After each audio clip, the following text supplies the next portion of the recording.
कसम भाइ आउनुपर्छ है भाइ। अब कहिले हाम्रो रिलिज डेट कहिले हो भन त? रिलिज डेट भदौ 12 गते दाइ।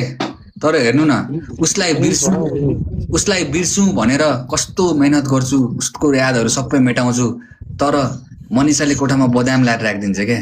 के गर्नु म त यस्तो नभन्नु है, म त ब्रेकअप वालामा जान्छु नि फेरि। मनिषालाई अब बाँधेर राख्नुपर्ने भयो अब। भाइ म एउटा सेतो सिन्दुर भन्ने सुनाउँछु है त आज। सेतो सिन्दुर दुईटा छ होइन, एउटा सेतो सिन्दुर, एउटा परदेशी लाइफको छ दाइ। कुन सुन्ने? पहिला सेतो सिन्दुर सुनौ, त्यसपछि परदेशीहरू राजाहरू वेट गरेर बस्छन् त्यतिको लागि। परदेशीको राजा त भन्दैन म, तर परदेशी म पनि हो होइन। सेतो सिन्दुर पछि परदेशी पनि सुन्नै पर्छ है भाइ। सेतो सिन्दुर सुनौ, मिठो। त्यसपछि ल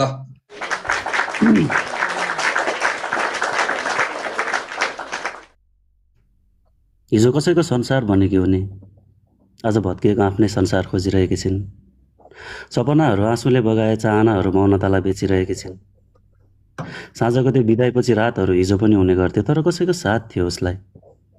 आज उज्यालोमा पनि डराउने बनेकी छिन्। सेतो सारी, फिक्का सिउँदो, हाँस्न डराएको उनको ओठ।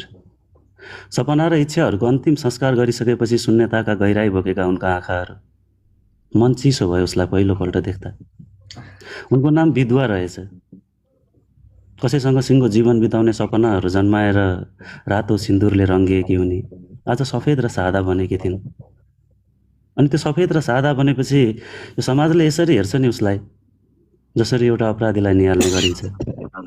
त्यो समय उसको आँखाले उसैलाई प्रश्न गरिरहेको हुन्छ, म जीवित कसरी छु? हिजो उनी हाँसेको बेला उनको हाँसोको बयान गर्नेहरू आज उनको त्यही हाँसोमाथि शङ्काको दृष्टिले हेर्न थालेका छन्। साथै यार, उसको मौनताहरू आज पाप बनेका छन्। उसको सजावटमाथि औँला उठ्छ, उसको आवाजहरू अपराध बनेका छन्। सेतो सारीमा बेरिएर सेतै बर्को उडेकी छिन् उनले आज। तर त्यो सेतो कपडा शान्तिको प्रतीक कदापि होइन उनको। त्यो त दुई धरको रातो सिन्दुर र उसको भरोसाको मृत्युपछि जन्मिएको एउटा नयाँ जन्म थियो, जहाँ उसले न हाँस्न सक्छ न बाँच्न सक्छ दिल खोलेर।